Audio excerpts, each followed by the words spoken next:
गंगा जो है वो प्रदूषित हो रही है और बहुत बड़ी वजह हरिद्वार के लोगों के द्वारा ही गंगा का इस्तेमाल कर रहा है। जिस तरीके से उसका इस्तेमाल हो रहा है, दोहन हो रहा है, तो कैसे आप उस पर रोशनी डाल सकते हैं? धन्यवाद अवस्थी जी। सबसे पहले तो मैं इस अभिनव और सामूहिक प्रयास के लिए समस्त ऑर्गेनाइजिंग टीम को, गायत्री परिवार का, गुरुदेव वंदनीय माता जी का प्रतिनिधि होने के नाते हार्दिक रूप से धन्यवाद दूंगा कि उन्होंने इस ज्वलंत समस्या और सामाजिक महत्व के विषय के लिए अद्भुत पहल करी। आज जिस अभूतपूर्व, जैसा कि अभी डॉक्टर त्रिपाठी ने और डॉक्टर डांगी ने बताया कि हम लोग एक अभूतपूर्व इकोलॉजिकल, इकोनॉमिकल, इन्वायरमेंटल, सोशल और स्पिरिचुअल एरिना से गुजर रहे हैं, ऐसे में इन प्रयासों की आवश्यकता अकेले हरिद्वार में नहीं, अकेले उत्तराखंड में नहीं, अकेले भारत में नहीं, बल्कि सारे विश्व में है, आज है और इसी वक्त है। तो पहली बात जो हम लोग यहाँ पर गंगा के लिए चर्चा करने के लिए एकत्रित हुए हैं, गंगा आखिर है क्या? क्योंकि गंगा सिर्फ बहती हुई नदी नहीं, बल्कि हमारी अंतर्मन से जुड़ी हुई चीज है, जैसा कि डॉक्टर त्रिपाठी ने बोला, गौरवशाली इतिहास का। और गंगा पहचान है इस बात का कि हम लोग चाहे किसी भी धर्म के हों, किसी भी संप्रदाय के हों, किसी भी वर्ग के हों, किसी भी सोच के हों, किसी भी चिंतन के हों, पर हम गंगा को एक ही रूप में देखते हैं, एक ही रूप में मानते हैं। तो आज मुख्य रूप से जिस विषय पर मैं बात करना चाहूंगा वो ये है कि आज के दौर में गंगा जिन प्रदूषण की भयावह परिस्थितियों से गुजर रही है, उसमें प्रश्न केवल गंगा का नहीं, प्रश्न हमारी प्रकृति का है। प्रश्न केवल व्यवस्था का नहीं, हमारी प्रवृत्ति का है। प्रश्न केवल सभ्यता का नहीं, हमारी संस्कृति का है। और प्रश्न इस बात का है कि ऐसे में भारत का युवा, भारत का सामान्य नागरिक, भारत का आमजन क्या हाथ पर हाथ रख के बैठे रहेंगे या आगे बढ़कर इस दृश्य को बदलने के लिए कोई जोरदार प्रयास करेंगे? बिल्कुल, हमारी भी कोशिश यही है इस संवाद के जरिए कि हम सब जानते हैं कि गंगा प्रदूषित हो रही है, हम सब जानते हैं कि गंगा को ठीक करना है, उस पर हम ज्यादा बहस नहीं करना चाहेंगे। इस मंच के जरिए हम कुछ तरीके सुझाना चाहेंगे यहाँ बैठे लोगों को, और जो लोग टीवी चैनलों के माध्यम से इसका टेलीकास्ट देखेंगे कि भाई हम किस तरीके से गंगा को बचा सकते हैं, संवार सकते हैं। मैं चाहूंगा कि हम ज्यादा टाइम उस पर डिवोट करें इस पूरी परिचर्चा के दौरान, संवाद के दौरान। हम आगे बढ़े। मनोज भाई यहाँ पर मौजूद हैं और मंच पे सब व्यक्ति बोले, और मनोज तिवारी गंगा जी के साधक के तौर पर कुछ बोले ना, कुछ सुनाए ना, तो मंच अधूरा है। तो हर हर महादेव, जय गंगे। मेरा ये मानना है कि गंगा समाप्त नहीं हो सकती।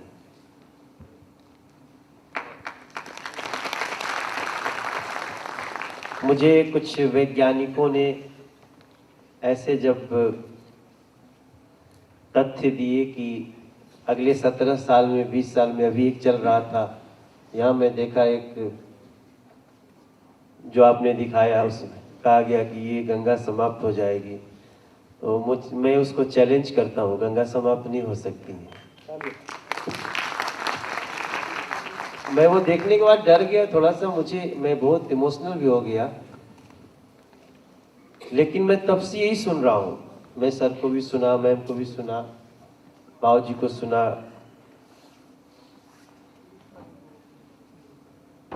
क्योंकि मेरी माँ तो रोज हर नहान पे गंगा नहाती है और वो बोलती है कि हमने मांगा जो गंगा मैया से तुम लोगों के लिए मिला है। हर जय जय गंगा महारानी, निर्मल है तेरो पानी, तुझसे ना बढ़ के कोई दानी, दयानी मेरी टेर सुन ले हो। हर मुझको छोड़ के ना जाना मैया, हम तेरे बालक क्षमा करो, गर कुछ गलती हम सुधार लें, अपने बालक पे रहम करो।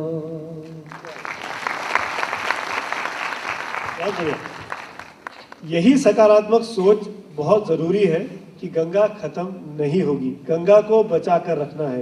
माफी चाहता हूँ, बीच में मुख्यमंत्री जी का स्वागत करेंगे। बहुत बहुत आपका स्वागत है विजय बबोड़ा जी।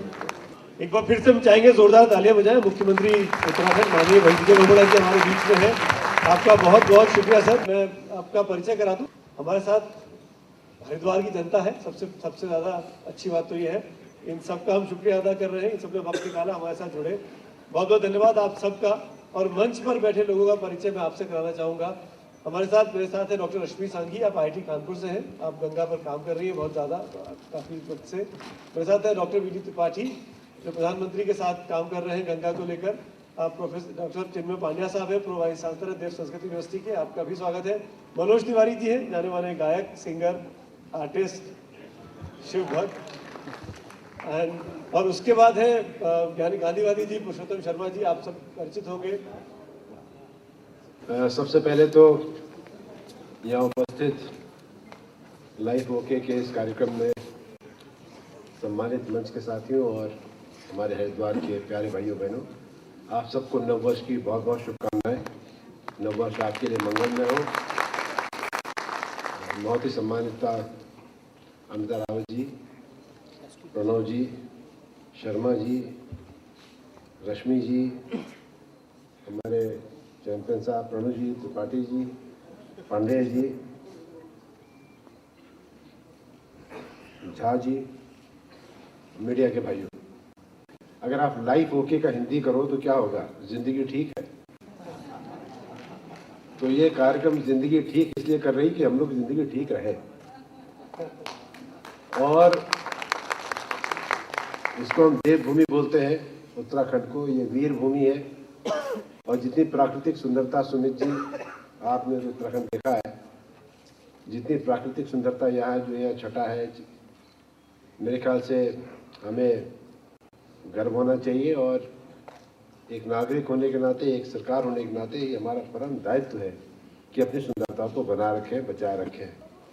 पर्यावरण है तो जीवन है, और जब हम जीवन की बात करते हैं तो गंगा माँ जो है वो जीवनदायिनी है। केवल गंगा ही नहीं, मैं तो कहूँगा जितनी नदियाँ हमारी हिमालय से निकल रही हैं, विशेष तौर पे हमारी यमुना और गंगा तो दोनों हमारे राज्य से जारी हैं। पूरी सभ्यता, संस्कृति, हमारी पूरा जीवन जुड़ा हुआ है। ये बहुत आवश्यक है कि हम सब बैठ करके और ये गंभीरता से सोचें कि आखिर हम विदेश में जाते हैं तो एक कूड़ा भी सड़क पर नहीं फेंकते, हम ड्राइविंग भी ठीक करते हैं, और जब हम यहाँ रहते हैं तो कानून चाहे कुछ हो, नियम चाहे कुछ हो, उसका उल्लंघन करना एक हैबिट, एक एटीट्यूड सा हो गया है। हमको अपनी सोच बदलनी है, और सोच ये बदलनी है कि अगर हमको आगे जाना है और हमको एक अच्छा भारत, एक अच्छा राज्य बनाना है, तो हमको पहले कुछ अपने में परिवर्तन लाना पड़ेगा। कानून का सम्मान करें, नियमों का सम्मान करें। आप विदेशों में नदियाँ देखिए जो बह रही हैं, आप कितनी स्वच्छ नदी बहती हैं, चाहे लंदन हो, चाहे मैं भी साउथ अफ्रीका हो गया है। हमारे यहाँ अगर मैं कहूँ तो ये गर्व से कह सकता हूँ कि सबसे कम पोल्यूशन गंगा का, यमुना का हमारे उत्तराखंड में है। और आज भी हरिद्वार में जब आप फर की पेड़ी में स्नान करते हैं तो आपको नीचे के पत्थर दिख सकते हैं।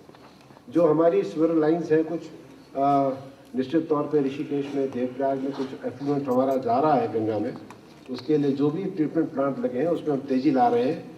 और जो भी धन की आवश्यकता थी, हमारी सरकार ने उसको स्वीकृत कर दिया है। तो जो पोल्यूटेंट जा रहा है गंगा में हमारे उत्तराखंड में, उसको हमारा लक्ष्य है कि हम वर्ष अंत तक या अगले वर्ष मिड माह तक हम इसको रोक देंगे कि हमारे उत्तराखंड से जो सीवरेज है वो अनट्रीटेड वाटर गंगा में नहीं जाए। अच्छा काम हो, और ऐसा काम हो जिससे कि मानवता की का हित जुड़ा हो, तो हम आपके बीच में आए हैं। और कभी भी आप हमको याद करेंगे या कभी भी कोई सुझाव देंगे, उसका बहुत सम्मान करेंगे। धन्यवाद। हमारी कोशिश ये है कि हम जब भी एक संवाद के बाद उठे तो एक चार्टर हमारा तैयार हो। ये 10 पॉइंट्स हमने तय किए हैं, हम वो पॉइंट्स अपने जरिए आप तक पहुंचाएंगे, आपकी सरकार तक। और हम चाहेंगे कि जब भी आपकी पॉलिसी बने, नीति निर्धारण हो, तो उन पॉइंट्स को कहीं शामिल किया जाए। उसके जरिए मुझे लगता है कि हम आपकी मदद कर पाएंगे, और आप हमारी बातों को सुनकर या उस पर विचार कर इस पूरे जो लोग इकट्ठा हैं उनको भी मदद कर पाएंगे। कि महादेव की गंगा को, महादेव की गंगा को हम सब लोग मिलके सजाएंगे, हम बालक मिलके सजाएंगे। हम पैदल पैदल, हम पैदल पैदल, हम पैदल पैदल जाएंगे गंगा के चरनिया। हम पैदल पैदल जाएंगे गंगा के चरनिया। महादेव की गंगा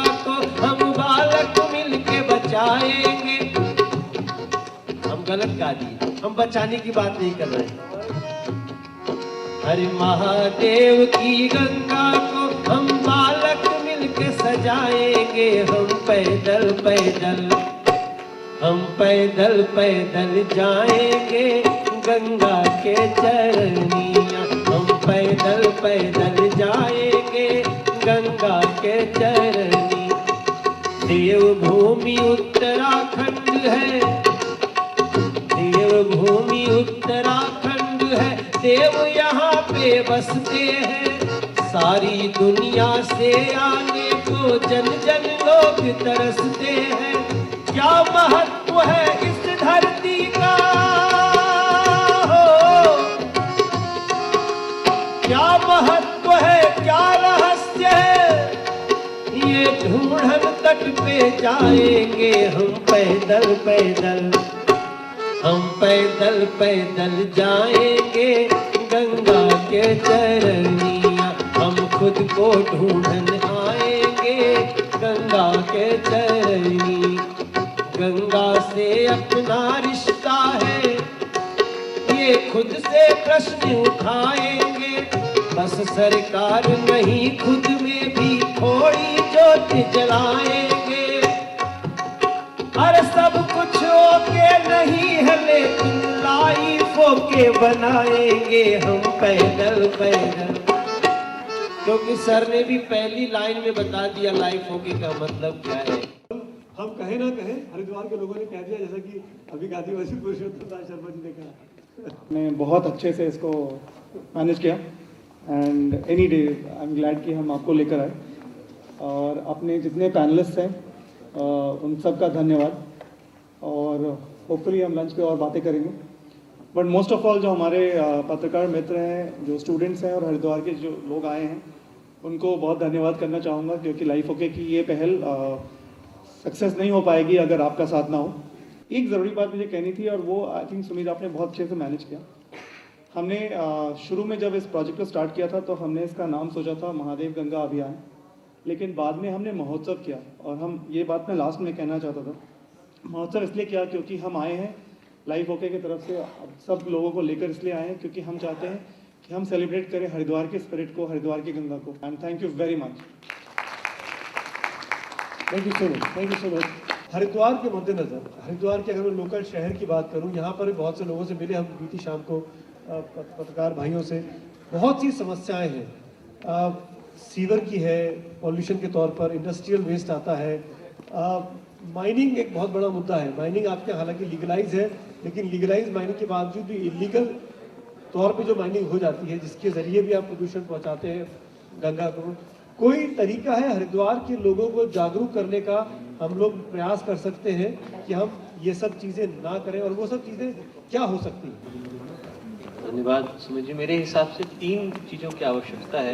पहली चीज़ तो है अकाउंटेबिलिटी, कि और लोग क्या करते हैं, बाकी ऑर्गेनाइजेशंस क्या कर रहे हैं, समाज क्या कर रहा है, सरकार क्या करेगी, मीडिया का क्या रोल है, इसको भूल करके मैं क्या कर रहा हूँ। यदि मैं गंगा के पास जाता हूँ तो मैं किस चीज़ को करता हूँ और किस चीज़ को नहीं करता हूँ, वो हर व्यक्ति को अपने ऊपर दायित्व लेना पड़ेगा। क्योंकि सामर्थ्य के साथ जो है दायित्व आता है। With the power comes the responsibility. तो यदि हम लोग किसी चीज़ को करना चाहते हैं और कोई लॉन्ग लास्टिंग सॉल्यूशन देना चाहते हैं, तो उसकी शुरुआत सबसे पहले अपने आप से करनी होगी। दूसरी चीज़ अवेयरनेस की आवश्यकता है। जैसा कि आपने बोला कि हरिद्वार की जो समस्या है वो अपने आप में बहुत यूनिक है। हरिद्वार बिल्कुल कस्ब पे खड़ा हुआ है, यहाँ पे पहाड़ खत्म होता है और मैदान शुरू होता है। तो जब हम लोग सॉल्यूशन की बात करते हैं तो पहले तो हमें सोचना पड़ेगा कि पहाड़ की जो समस्याएं हैं वो मैदान की समस्याओं से भिन्न है।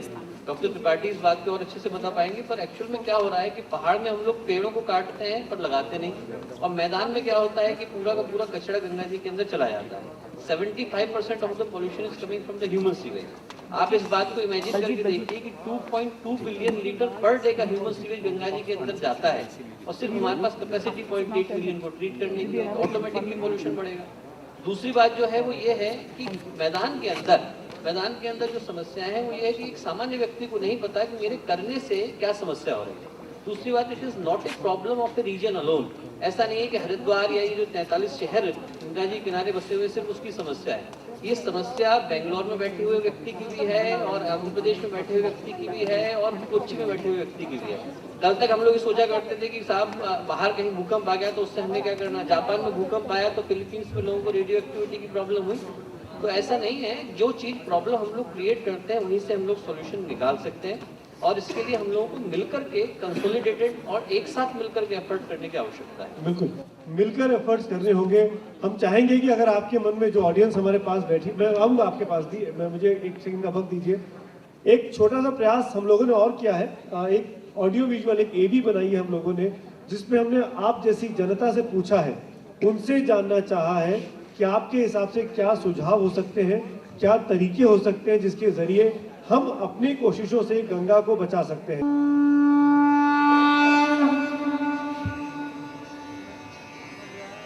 गंगा ने कभी किसी को खाली हाथ नहीं लौटाया।